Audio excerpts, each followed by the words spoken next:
ನಮಸ್ಕಾರ ಎಲ್ಲರಿಗೂ. ಇವತ್ತಿನ ವಿಡಿಯೋದಲ್ಲಿ ನಮ್ಮ ಕಡೆ ಸ್ಪೆಷಲ್ ಆದಂಥ ಮೊಸರುಗಾಯಿ ಅಥವಾ ಬೆಳಕದಕಾಯಿ ಹೆಂಗೆ ಮಾಡ್ಬೇಕಂತ ಹೇಳಿ ನಿಮಗೆಲ್ಲ ತೋರಿಸ್ಬೇಕು ಅಂದ್ಕೊಂಡೇನ್ರಿ. ಮೊದಲಿಗೆ ಈ ಥರ ಉದ್ದವಾದ ಮೆಣಸಿನ್ಕಾಯಿನ ತೊಗೊಂಬರ್ಬೇಕ್ರಿ. ತೊಗೊಂಬಂದು ಸ್ವಚ್ಛಾಗಿ ನೀರಿನೊಳಗೆ ತೊಳೆದು ಒಂದು ಸಾನ್ಗಿ ಒಳಗೆ ಹಾಕಿ ನೀರು ಬಸಿಯಾಕೆ ಇಡ್ಬೇಕ್ರಿ.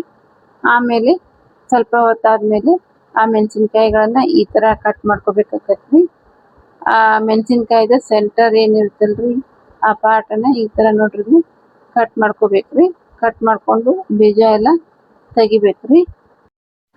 ನೆಕ್ಸ್ಟ್ ಏನು ಮಾಡ್ಬೇಕಂತ ಹೇಳಿ ನಿಮ್ಗೆ ತೋರಿಸ್ತೇನೆ ರೀ. ಫಸ್ಟ್ ಈ ಮೆಣಸಿನ್ಕಾಯಿಗಳನ್ನೆಲ್ಲ ಈ ಥರ ಕಟ್ ಮಾಡಿ ಇಟ್ಕೊಳ್ಳೋಣಂತ್ರಿ. ಈ ವಿಡಿಯೋ ಏನಾದರೂ ನಿಮ್ಗೆ ಇಷ್ಟ ಆಗಿತ್ತಂದ್ರೆ ಲೈಕ್ ಮಾಡಿರಿ, ಶೇರ್ ಮಾಡಿರಿ ಮತ್ತು ಸಬ್ಸ್ಕ್ರೈಬ್ ಮಾಡಿರಿ ಅಂತ ಹೇಳ್ತೀನಿ.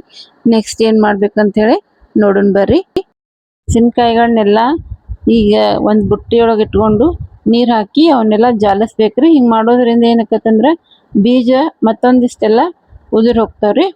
ಸೊ ಇವಾಗ ನಾ ಇದೇ ಮಾಡಾಕತ್ತೀನಿ ನೋಡ್ರಿ. ಈಗ ಮಾಡಿ ಈ ಥರ ಮತ್ತೆ ಸಾನ್ಗಿ ಒಳಗೆ ಹಾಕಿಟ್ಕೋಬೇಕ್ರಿ. ಅಂದ್ರೆ ನೀರೆಲ್ಲ ಇಳಿದು ಹೋಗತ್ರಿ ಇದು. ಸೊ ನೋಡ್ರಿ ಇವಾಗ ನಾ ಇದೆಲ್ಲ ತೆಗೆದೆ ಅಂತಂದ್ರೆ ಈ ರೆಸಿಪಿಯನ್ನ ನಾವು ಖಡಕ್ ಬಿಸಿಲ್ನಾಗ ಮಾಡ್ಬೇಕ್ರಿ. ಇದಕ್ಕೆ ಬಹಳಷ್ಟು ಬಿಸಿಲು ಬೇಕ್ರಿ. ಈಗ 1 ಲೀಟ್ರ್ ಮಜ್ಜಿಗೆ ತೊಗೋಬೇಕ್ರಿ. ತೊಗೊಂಡು ಈ ಕಟ್ ಏನು ಮಾಡಿ ಇಟ್ಕೊಂಡಿವಲ್ರಿ ಆ ಮೆಣಸಿನ್ಕಾಯಿಗಳನ್ನ ಈ ಮಜ್ಜಿಗೆ ಒಳಗೆ 1 ತಾಸು ನೆನೆ ಬಿಡ್ಬೇಕ್ರಿ. ನೆನೆ ಬಿಟ್ಟು ಆದಮೇಲೆ 1 ತಾಸಿನ ಬಳಿಕ ಮತ್ತು ಅವನ್ನ ಒಂದು ಸಾನ್ಗಿ ಒಳಗೆ ನಾವು ಸೋಸ್ಕೊಂಡು ಮತ್ತು ಅವನ್ನ ತುಂಬಾಕ ಸ್ಟಾರ್ಟ್ ಮಾಡ್ಬೇಕ್ರಿ. ಮೆಣಸಿನ್ಕಾಯಿ ಪೂರ ಮಜ್ಜಿಗೆ ಒಳಗೆ ಅವು ತೊಯ್ಬೇಕ್ರಿ. ಹಂಗಿರ್ಬೇಕು. ಮಸಾಲೆ ಮಾಡ್ಕೋಬೇಕಾಗತ್ತೆ. ಇದಕ್ಕೆ 100 ಗ್ರಾಮ್ದಷ್ಟು ಧನಿಯಾ, ಸ್ವಲ್ಪ ಜೀರಿಗೆ, ಸ್ವಲ್ಪ ಮೆಂತ್ಯಕಾಳು ಮತ್ತು ಇಂಗು ಬೇಕಾಗುತ್ತೆ. ಆಮೇಲೆ 1 ಸೇರು ಚುರ್ಮುರಿ ಬೇಕಾಗುತ್ತೆ. ಈ ಮೆಂತ್ಯ, ಧನಿಯಾ, ಜೀರಿಗೆ ಇವನ್ನೆಲ್ಲ ಚೆನ್ನಾಗಿ ಡ್ರೈ ರೋಸ್ಟ್ ಮಾಡಿಕೊಂಡು ಪೌಡರ್ ಮಾಡ್ಕೋಬೇಕು. ನಂತರ ಅದಕ್ಕೆ ಉಪ್ಪನ್ನು ಸೇರಿಸ್ಬೇಕು. 1 kg ಮೆಣಸಿನ್ಕಾಯಿಗೆ 1 ಹಿಡಿ ಉಪ್ಪನ್ನು ಹಾಕಬೇಕು. ಸೊ ಇದನ್ನೆಲ್ಲ ಮಿಕ್ಸ್ ಮಾಡಿ ರೆಡಿ ಮಾಡಿ ಇಟ್ಕೊಳ್ಳೋಣಂತ್ರಿ. ರೆಡಿ ಮಾಡಿ ಇಟ್ಕೊಂಡಾದ್ಮೇಲೆ ಇದಕ್ಕೆ ನಾವು ಚುರ್ಮುರಿನ ಮಿಕ್ಸ್ ಮಾಡ್ಕೊಳ್ಬೇಕಾಗುತ್ತೆ. ಚುರ್ಮುರಿನ ನೀವು ಸ್ವಲ್ಪ ಪೌಡರ್ ಮಾಡ್ಕೋಬೇಕು. ಪೌಡರ್ ಮಾಡಿಕೊಂಡು ಚೆನ್ನಾಗಿ ಬರುತ್ತೆ. ಪೌಡರ್ ಮಾಡಿ ಈ ಥರ ಅದಕ್ಕೆ ಮಿಕ್ಸ್ ಮಾಡ್ಕೋಬೇಕು. ಎಲ್ಲಾನು ನಾನು ಮಿಕ್ಸ್ ಮಾಡ್ಕೋತೇನೆ ರೀ. ಚುರ್ಮುರಿ ಮತ್ತು ಈ ಪೌಡರ್ ಮಾಡಿ ಇಟ್ಕೊಂಡಿರೋ ಮಸಾಲೆ ಮತ್ತು ಇದಕ್ಕೆ ಸ್ವಲ್ಪ ಎಲ್ಲಾನು ನಾನು ತುಂಬಕ್ಕೆ ಸ್ಟಾರ್ಟ್ ಮಾಡ್ತೀನಿ. ಇದನ್ನೆಲ್ಲ ಬರ್ರಿ ನೋಡೋಣ ಹೆಂಗೆ ತುಂಬುದಂತ ಹೇಳಿ. ಮಸಾಲೆ ಎಲ್ಲ ರೆಡಿ ಆಗೈತ್ರಿ. ಈ ಕಡೆ ನಾವು ನೆನೆ ಇಟ್ಟಿರೋ ಮೆಣಸಿನ್ಕಾಯಿನ ಮಜ್ಜಿಗೆಗಿಂದ ಹೊರಗೆ ತೆಗಿಬೇಕ್ರಿ. ಅಂದ್ರೆ 1 ಸಾನ್ಗಿ ಒಳಗೆ ಈ ಥರ ಸೋಸ್ಕೋಬೇಕ್ರಿ. ಅಂದ್ರೆ ಮಜ್ಜಿಗೆ ಎಲ್ಲ ಕೆಳಗೆ ಹೋಗ್ತಾವೆ, ಮೆಣಸಿನ್ಕಾಯಿ ಅಷ್ಟೇ ಮ್ಯಾಲೆ ಉಳಿತಾವ್ರಿ.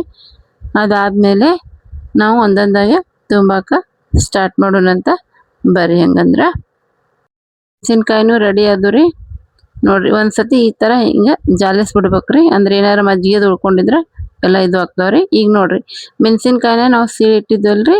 ಸೊ ಅದಕ್ಕೆ ಈ ಥರ ನಾವು ಮಸಾಲೆಯನ್ನು ಸ್ಟಫ್ ಮಾಡ್ಬೇಕ್ರಿ. ಸ್ಟಫ್ ಮಾಡಿ ಒಂದೊಂದ ಹೊಂದಿಸಿ ಇಡ್ಬೇಕ್ರಿ. ಒಂದು ಏನಾರ ಮರದಾಗರ ಇಲ್ಲ ಬುಟ್ಟೆಯಾಗರ ತೊಗೊಂಡು ಅಗ್ಗಲಾಗಿರುವಂಥದ್ದು ಪಾತ್ರೆ ತೊಗೋಬೇಕ್ರಿ. ಅದ್ರೊಳಗೆ ನಾವು ಒಂದೊಂದ ಜೋಡಿಸಿ ಇಟ್ಕೋಬೇಕ್ರಿ. ಅಂದ್ರೆ ಚಲೋ ಹೊತ್ತಿಗೆ ಒಣಗ್ತಾವ್ರಿ. ಇದಕ್ಕೆ ಏನಂದ್ರೆ ಅಗದಿ ಖಡಕ್ ಬಿಸಿಲು ಇರ್ಬೇಕ್ರಿ. ಅಂದ್ರೆ ಮಾತ್ರ ಇವನ್ನ ನೀವು ಮಾಡ್ಬೇಕ್ರಿ. ಮಳೆಗಾಲದಾಗ ಅಥವಾ ಮೋಡ ಗಿಡ ಹಾಕಿತ್ತಂದ್ರೆ ಆ ಟೈಮ್ನಾಗ ಮಾಡಿದ್ರೆ ಉಪಯೋಗ ಆಗೋದಿಲ್ರಿ. ಯಾಕಂದ್ರೆ ಲಘು ಒಣಗಂಗಿಲ್ರಿ. ಸ್ವಲ್ಪ ಟೈಮ್ ಬೇಕ್ರಿ, ಒಂದು 3-4 ದಿನ. ಈಗ ನೋಡ್ರಿ ನಾವು ಒಂದೊಂದ ತುಂಬಿ ಹೆಂಗೆ ಜೋಡಿಸಿಟ್ಟಿನಿ. ಆಮೇಲೆ ಇಲ್ಲೇ ಬಿಸಿಲಿಗೆ ತಂದು ಒಣಗಾಕನು ಇಟ್ಟೀನಿ. ಒಂದು 2-3 ದಿನ ನಾನು ಒಣಗಿಸ್ತೀನಿ ರೀ. ಒಣಗಿಸಿದ್ಮೇಲೆ ನಿಮ್ಗೆ ತೋರಿಸ್ತೀನಿ ಹೆಂಗಾಗ್ಯಾವ ಅಂಥೇಳಿ. ಬರ್ರಿ ನೋಡ್ಕೊಂಬರೋಣಂತ. ನೋಡ್ರಿ 2ನೇ ದಿನ ಇದು. 4 ದಿನ ಆದಮೇಲೆ ನಮ್ಮ ಮೊಸರುಗಾಯಿ ಒಣಗಿದಾವ್ರಿ. ಅವನ್ನ ನಾನು ನಿಮ್ಗೆ ಕರೆದು ತೋರಿಸ್ತೀನಿ ಹೆಂಗಕ್ಕ ಅಂಥೇಳಿ. ನೋಡೋಣ ಬರ್ರಿ. ನೋಡ್ರಿ ಇವಾಗ ಎಣ್ಣೆ ಬಿಸಿ ಮಾಡಕ್ಕೆ ಇಟ್ಟೀನಿ. ಆಮೇಲೆ ಇವನ್ನ ಭಾಳ ಸ್ಲೋ ಫ್ಲೇಮ್ನಾಗ ಇಡ್ಬೇಕು, ಇಲ್ಲಾಂದ್ರೆ ಹೊತ್ತು ಹೋಗ್ತಾವ್ರಿ. ನೋಡ್ರಿ ಇವಾಗೆಲ್ಲ ಹಿಂಗೆ ಹೊತ್ತು ಬಿಡ್ತಾವೆ. ಭಾಳಷ್ಟು ಜೋರು ಉರಿ ಇಟ್ಟು ಸಣ್ಣಗೆ ಉರಿ ಇಟ್ಟು ಕರಿಬೇಕ್ರಿ. ಸೊ ನಮ್ಮ ಬಳಕದಕಾಯಿ ಅಥವಾ ಮೊಸರುಗಾಯಿ ನಿಮಗೆಲ್ಲ ಹೆಂಗೆ ಅನ್ನಿಸ್ತು ಅಂಥೇಳಿ ನಂಗೆ ಕಮೆಂಟ್ ಮುಖಾಂತರ ತಿಳಿಸ್ರಿ. ನೀವು ಮಾಡ್ರಿ ಹೆಂಗೆ ಬಂದು ಅಂಥೇಳಿ ಅದನ್ನು ನಂಗೆ ತಿಳಿಸ್ರಿ. ವಿಡಿಯೋ ನೋಡಿದ ಎಲ್ಲರಿಗೂ ಧನ್ಯವಾದಗಳು. ಮತ್ತೊಂದು ವಿಡಿಯೋದಲ್ಲಿ ಸಿಗ್ತೀನಿ ಅಂತ ಹೇಳ್ತಾ ಇಲ್ಲಿಗೆ ವಿಡಿಯೋನ ಮುಗಿಸ್ತಾ ಇದ್ದೀನಿ. ಎಲ್ಲರಿಗೂ ಮತ್ತೊಮ್ಮೆ ಧನ್ಯವಾದಗಳು.